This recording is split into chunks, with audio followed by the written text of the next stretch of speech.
So again, we are Bobby and Paul. Welcome. We've had some interesting conversations lately, Paul. We've had some good interactions with people.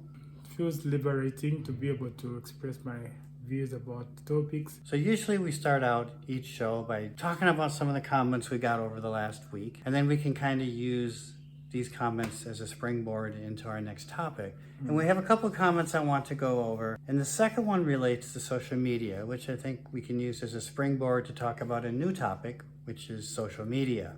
Yeah. But before we get to that one, there's a comment that I want to read that's related to all the things we've been talking about related to wokeness. So this person wrote, "Your videos seem so obvious to me. They are topics that have become warped and completely fabricated based on group agendas. It would be nice to discuss or share why we feel this is happening and what may have caused it. Yeah, it's important to discuss what it is and what caused it, but what about the whys?" So I think what this person is talking about is we've talked a lot about what wokeness is. And wokeness is just simply to be aware of issues of social injustice, colonialism, slavery, segregation, all of these things have happened in the past that has led to certain groups being oppressed. So we acknowledge that these things exist. But in the course of trying to address these, what you end up having is this woke culture that's arisen and has created these narratives that are actually harmful and that are actually a malpractice of what wokeness is intended to be. And that's what we've been talking about for the last 2 to 3 weeks. For example, the idea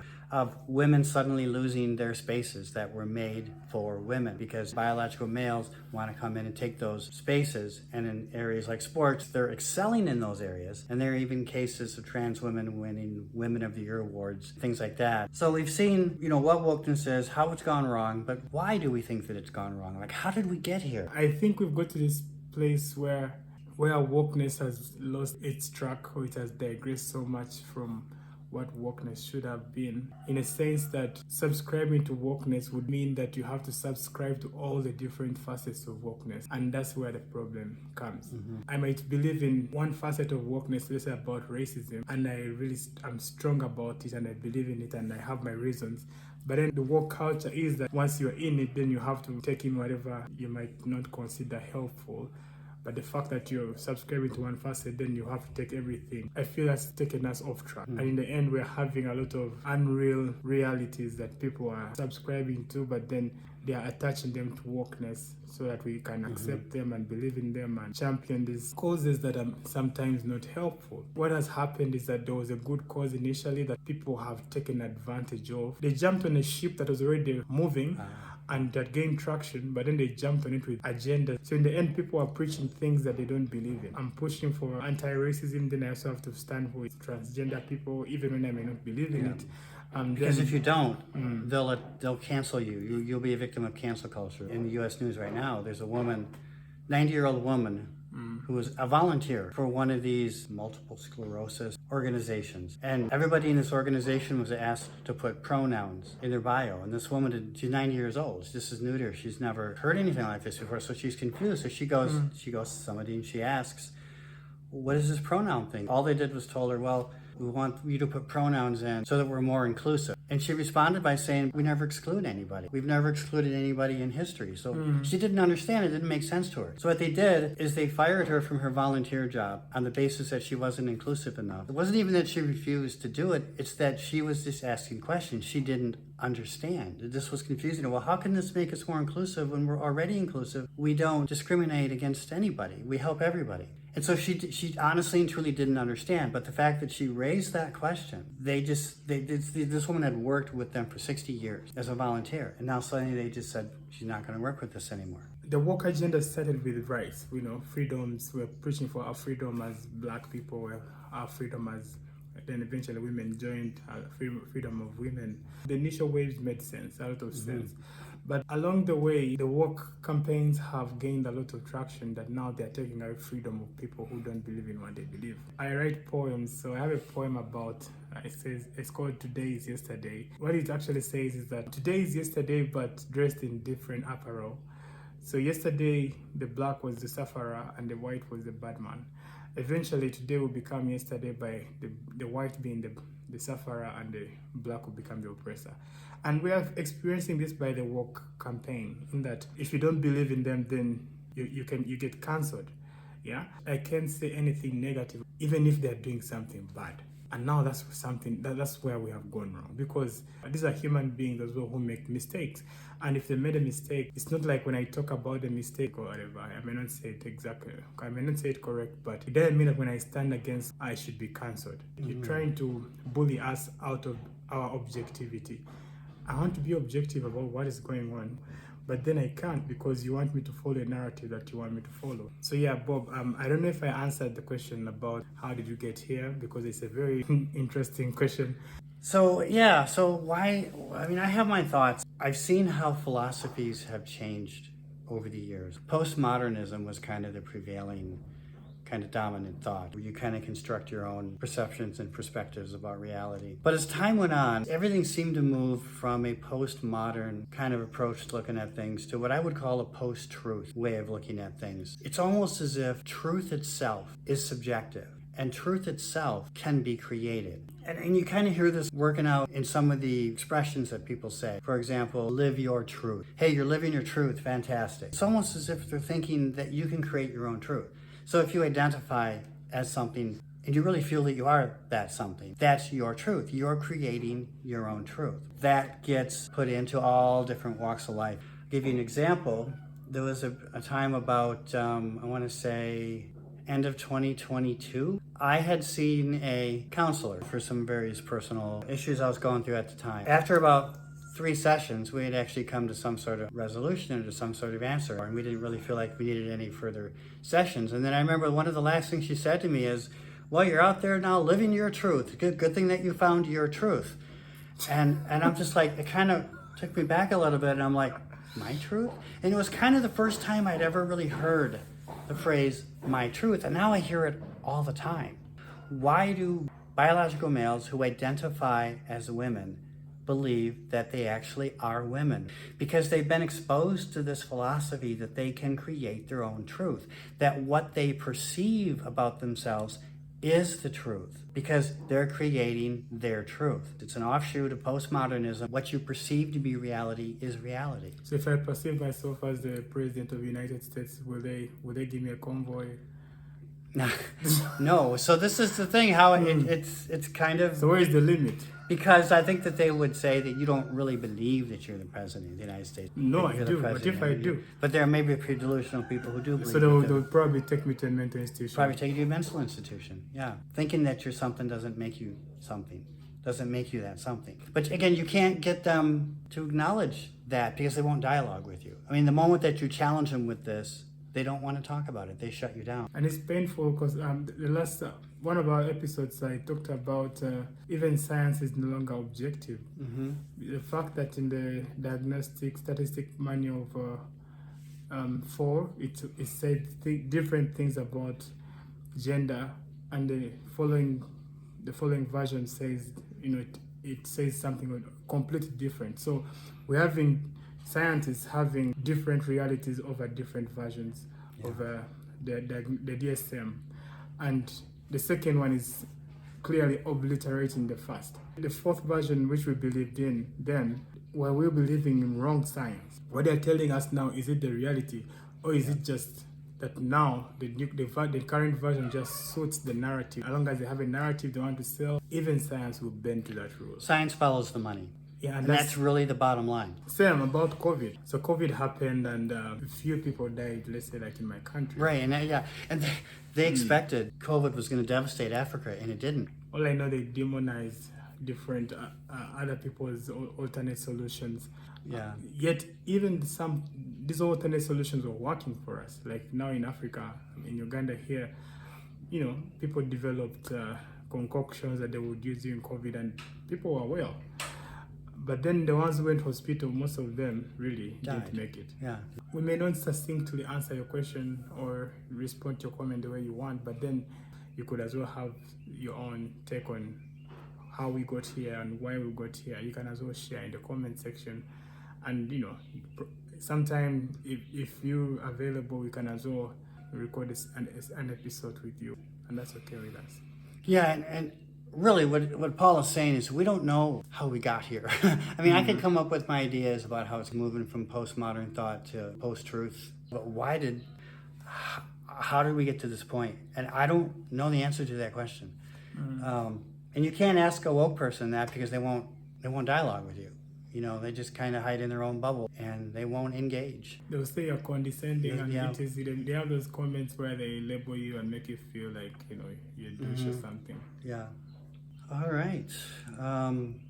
So we have another question, kind of another comment, Paul. This comment relates to social media, and I think we can use this as maybe as a springboard to talk about a new topic of social media. And I think where this comment is coming from is you and I had talked about how we're trying to create a platform where people like us who are looking for a place to talk and a place to express ideas can come together and share those ideas. Is it the power of social media that has collectively brought the minority together? Was it COVID due to the isolation of people which created a need to make up something to join together? Or is it just human behavior to try to be unique? So here we are, Paul, coming together on social media. Of course, we have the potential to be banned if we draw too much attention. But we're coming together because this is one of the few places we can come together, because we don't have a voice in the mainstream society. We don't have a voice among the mainstream media. We don't have a voice in our professional environments per se. And so we come together to say these things on social media because it's the only place that we can say these sort of things. So what do you think, Paul? Is it the power of social media that has collectively brought us with minority thoughts together? Or maybe we're not the minority, maybe we're the majority and we don't know it. But the ones who don't have the power, you know, the ones who are expressing thoughts that are going against the established narratives. Is it the power of social media that has collectively brought us together? Or was it COVID due to the isolation which created a need to be part of something together? Or is it just human behavior to try to be unique? Are we just trying to be unique and just stand out? What do you think is going on here? What are we doing? Yeah, so it's a combination of being human as well as the COVID situation and the isolation that we had during COVID. Naturally, human beings would like a sense of affiliation, a sense of belonging. We need that. We are social beings. We have a need to feel like we belong somewhere. This need becomes more augmented, especially if you are, in the minority group, because you don't meet people like you very often. And the funny thing is, people who are objective are now the minority in a way. But anyway, yeah, it's true. If you actually think, yeah, and that the truth exists objectively outside of what you perceive or identify as, you're considered whatever label they want to throw on you, transphobic if you won't accept gender identities. Yeah, so maybe they're not really the minority. Maybe they could be the majority, but the fact that they're intimidated out of freedom to express, then the few who can express, then they become a minority group. So social media has given the space where someone can affiliate or belong to people who have shared experiences or shared opinions. We feel a bit of isolated, and it's easier to find people with similar interests or similar thoughts on social media, and that's why it's a place that we are running to quite easily. Because we can relate with people of similar thoughts here.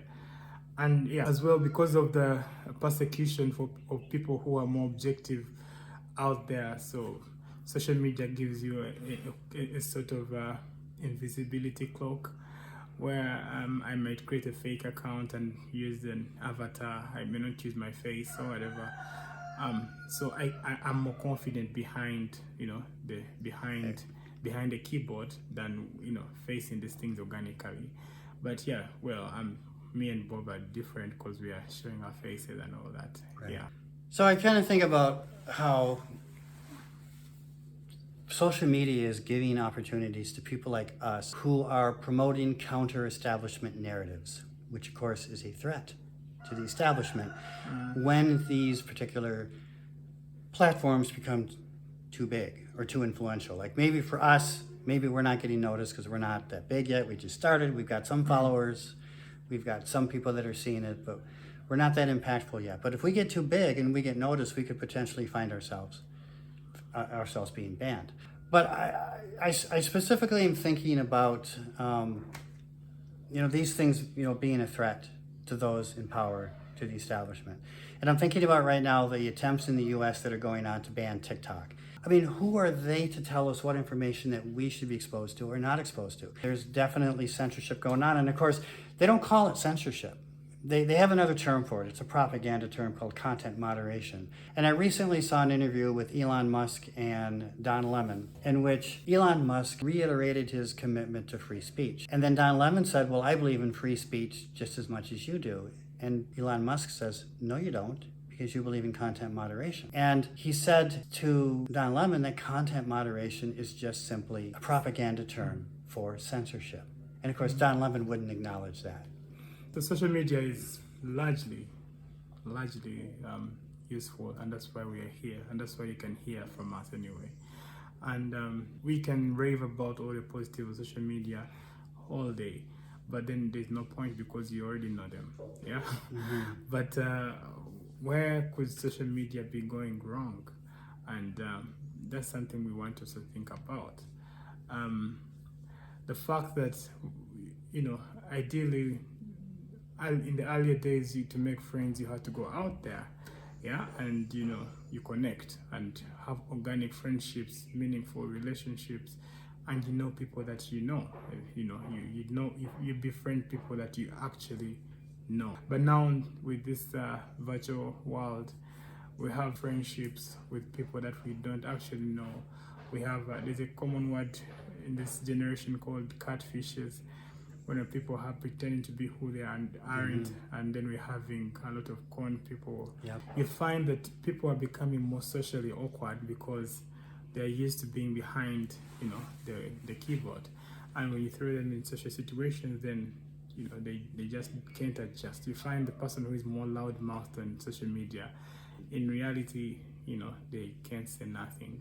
They're socially awkward, and it's robbing us of authenticity, of the enjoying life for the organicness that it can give, because we are behind this mask that social media gives us. Yeah.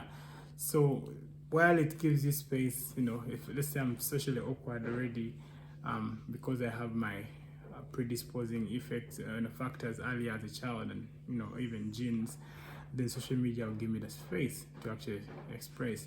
But then there are people who would have actually been able to express, they initially were expressing socially, they're okay, they were socially well adjusted, but then because of social media, you find that now they cannot even associate with people well. They become more awkward. You find that in the earlier days, people could have lunch together as a family, but now everyone is in their room. Everyone just comes and serves food from the dining table, they go to their room because they're on their phone, on WhatsApp, on TikTok. Or you're on the dining table with people, but everyone is looking at their phone. No one is minding the other. So we find that we're becoming less human to the people in our lives, but then we are more human to people we don't know. Yeah, we are more compassionate to people on social media. We connect with them more than our families, than our children, than our parents, than people we're sharing a domicile with. We are rude to them. We are, we are causing more problem by connecting with people outside our immediate reality, but then the ones in our immediate reality, we are hurting them because we are not giving them attention. Yeah. And I think I look at my life experiences. So I grew up at a time before all of these things, before the internet, before social media, before web pages, before any of this. And so when we wanted to make friends, when I was a child, we had to go outside and find them. And when you went outside, except when we were in school, like if it's summertime or not in school, when we went outside in the morning and we stayed outside all day long. We had to make friends in a real physical world. We had to go out and find things to do. We had to go out into the woods, or we had to go here, or we had to go there, or go to this person's house or that person's house. And it was always interactive. And it was always groups of kids. We would do things, active things. We'd play sports. Or maybe when we got older, we'd go to movies together. We'd go biking. We'd do things.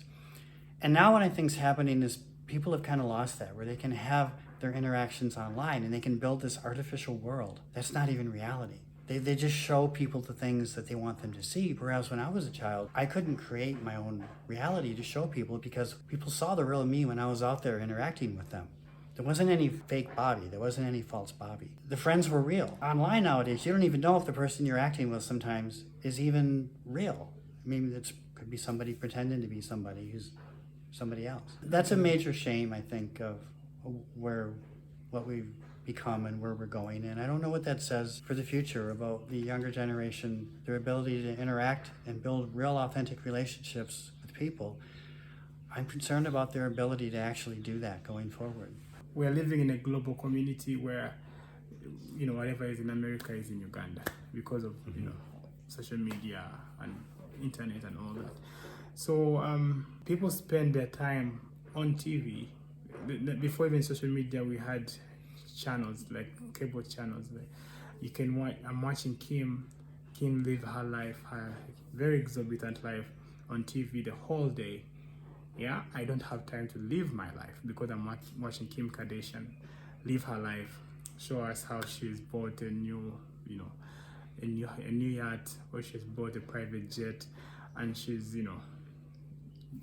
buying clothes worth thousands of pounds. I'm living her life, but then I don't have my own. I don't have time to associate with my people. I'm living a plastic life. But then away from Kim, because, well, that's her life. When you come down to the normal person, the average, Ugandan, you find that now me, Paul, I may not be earning that much money. I may have a very average Ugandan life. But then when I'm going to record a video for TikTok, I'm going to put on my best clothes. I'm probably going to go to a mall where the place looks very beautiful. I record the life, of a billionaire, and I post it on TikTok. With my girlfriend, we put filters. This life that I'm portraying on social media is fake about me, yeah? But then it's influencing the younger generation. While they watch, whoever is posting on social media is posting a very perfect life. So the people down here, the younger generation, what they're seeing is not even real. And they have every time battling with the idea of, I want to be like the person on TikTok. I want to be like them. And then they find themselves in a place where they will do whatever it takes to get to that space, and they don't even enjoy their life the way it is. Social media is giving us a picture that life is perfect when it's actually not perfect. And then we believe that relationships are only meant to be perfect when they're actually not perfect. While you engage in your own relationship, you're going to have unrealistic expectations from relationships. You're going to have unrealistic expectations to life because of the plastic life that you are watching on social media. I know someone who was trying to get engaged to his girlfriend, and this girl made demands based on a musician who had made a wedding earlier, and she wanted something similar, and that's how the relationship ended, because this boy could not afford.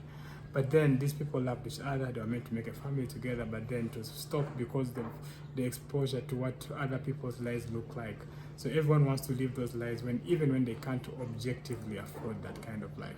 In the end, we're having very miserable people out there because they're watching social media. They become very miserable and very bitter, and life begins to suck. And in the end, we have more customers in my profession because of social media. All right. So I think that does it for this week, Paul. We would like to thank everybody for joining us for our 4th episode. Please leave your comments. Once again, we loved getting comments. We love responding to your comments. Your comments actually are very helpful to us in kind of planning and thinking about, the topics that we want to talk about. Although in our initial discussion, we said that we wanted to talk about certain topics, and we're actually doing that. But it's really helpful when we have your comments that we can kind of use as somewhat of a lead-in to these topics. We're talking about things that you want us to talk about. Thank you very much. Thank you very much. Yeah. All right. So thank you everybody again for watching, and we'll see you again in about 7 days. Bye for now.